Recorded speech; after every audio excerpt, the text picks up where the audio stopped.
Hey guys, it's me again, the Keto Mechanic.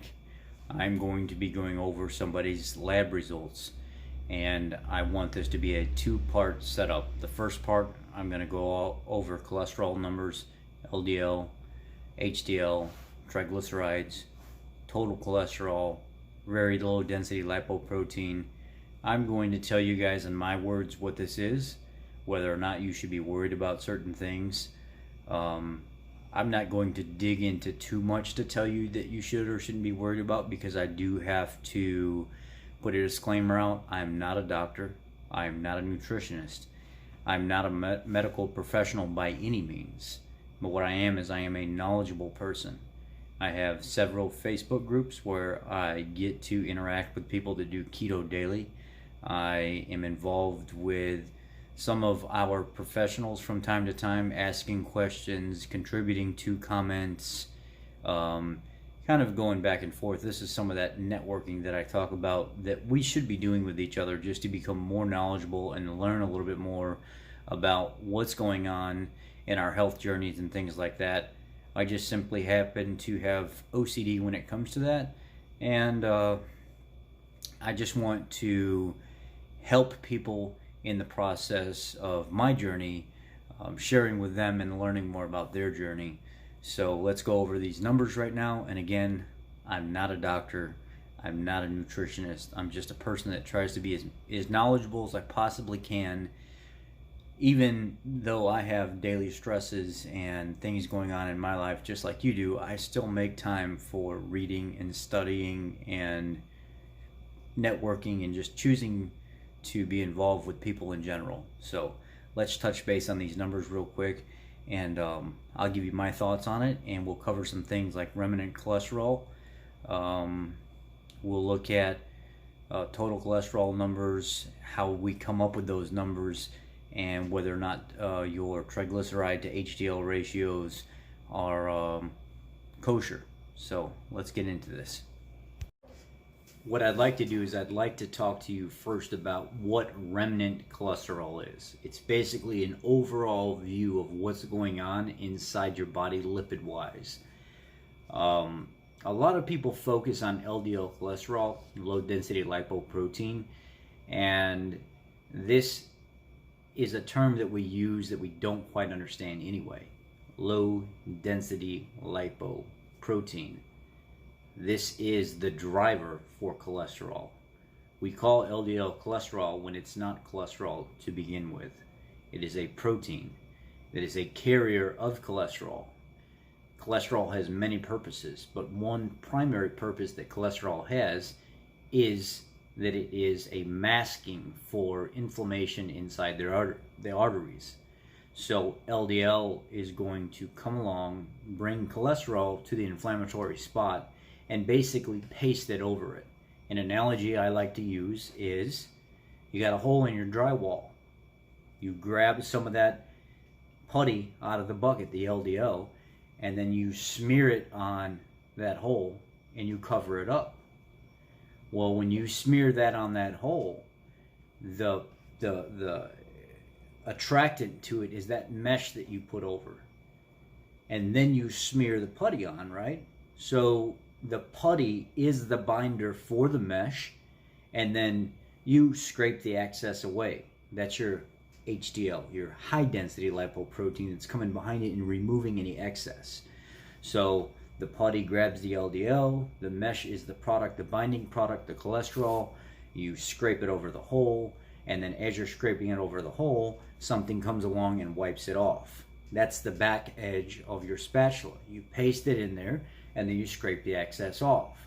And then you just kind of lightly sand it out. So that scraping motion plus the sanding it down, leaving what needs to be left behind so it can be repaired, such as the cholesterol, the putty that's left behind on top of the mesh, and it leaves just the right amount there, and then you move on.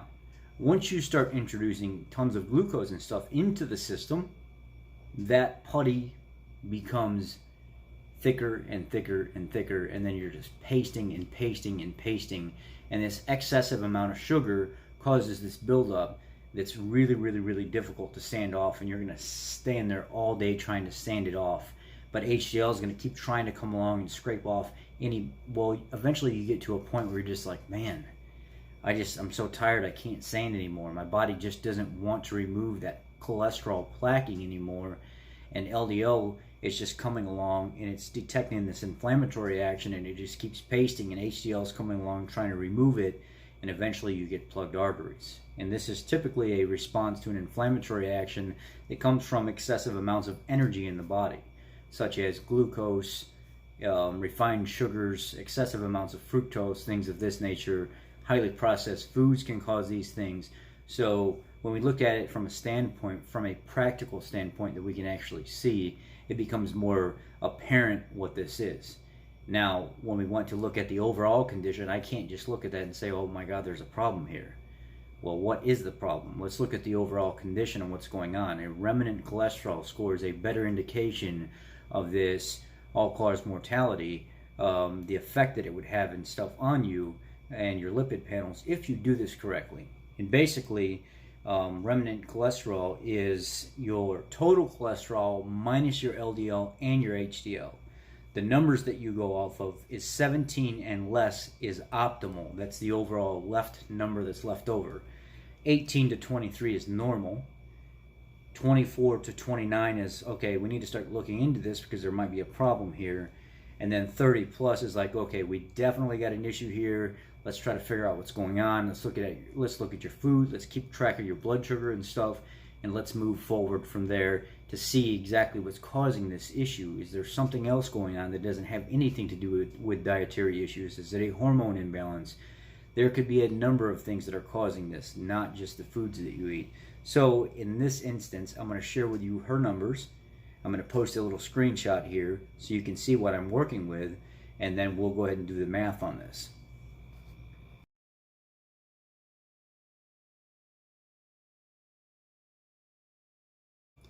Okay, so I hope this at least suffices for now. I'm going to try to write in big letters. I'm sorry for the shadowing. I'm in a hotel, so I don't get very good lighting where I want it, per se.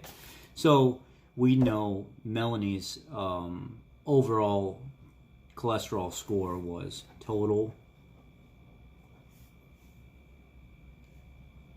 cholesterol equals 244. And now we need to look at what the LDL was. LDL equals 158. HDL equals 71. I want to add these two numbers together. 8 and 1 is 9. 5 and 7 is 12. Carry my 1. 1 and 1 is 2. My score is 229. Now I'm going to look at 244 minus 229. 4 minus 9, I can't do it. I'll steal from here, make that a 3. Make this 14. 14 minus 9 is 5. 3 minus 2 is 1. 2 minus 2 is 0. So my remnant cholesterol score equals 15. Now let's look over at our numbers. What did we say we were at? Less than 17 is optimal. She is in an optimal overall cholesterol ratio.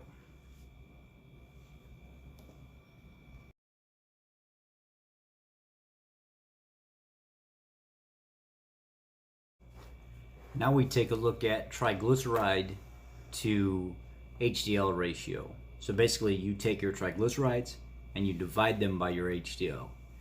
Now some basic guides are 1-to-1 or lower is optimal. 2-to-1 is good to normal. And anything that is like 3-to-1 would be a real bad concern.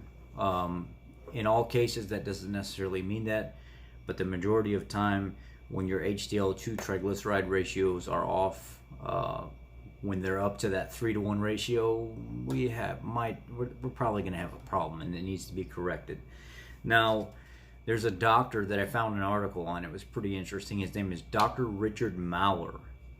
He talked about 3,000 people that were categorized for known risk factors. And the group with the lowest ratio smoked cigarettes and had no more cardiac events versus non-smokers. Now, that was not him saying go smoke cigarettes because it's not going to give you cancer. It was simply saying the cardiac events that were seen in the group were no more with the smokers than none. They actually had better numbers per se. Triglycerides to HDL is one precursor to metabolic syndrome. And to take that even further, when you look at what happens when triglycerides go up, fat and sugar is stored in the liver. And we don't want fat and sugar stored in the liver at all. We want the process to happen very naturally and nothing to be stored that doesn't have to be stored there. So when fat and sugar are stored in the liver slows down its functioning and it can't produce your good cholesterol per se, HDL, and in that instance, things start changing inside the body and your numbers get a lot of whack. And the medical term for this is I'm going to try to say this without messing it up. Diabetic atherogenic dyslipidemia, while this clown over here is having herself a good old time rolling around. Diabetic atherogenic dyslipidemia. And when these things start happening, your chances of atherosclerosis and heart disease increase substantially. You do not want your ratios to get out of whack when it comes to that, because the liver slows down its functioning in normal and you're storing stuff in the liver that's not really supposed to be stored in the liver. Now let's look at Melanie's numbers. So we know that we want our triglycerides and our HDL numbers. So triglycerides for Melanie was 54 and HDL numbers were 71. We take your triglycerides and we divide them by your HDL. So 54 divided by 71, I didn't want to do this on paper. I used my calculator, 0.761. And we said optimal is 1-to-1. So this is really great. It's less than 1-to-1. So what we're looking at here is a really good lipid panel overall. She's got a phenomenal remnant cholesterol number. And she's got an awesome triglyceride to HDL ratio number. I mean, this is a lipid panel that you would look at first glance and say total cholesterol 244. Oh my God, you're supposed to be less than 200. But then when you break it down and you look at the overall picture here, remnant cholesterol is in the optimal range, better than that. Triglyceride to HDL ratio is in the optimal range, better than that. So we're looking at somebody that at first glance, if we looked at it and we followed standard medical practices, we would think, man, you probably should be cutting out all that fat and stuff like that, right? Absolutely not. These are really good numbers, and this is something that I would be very proud of.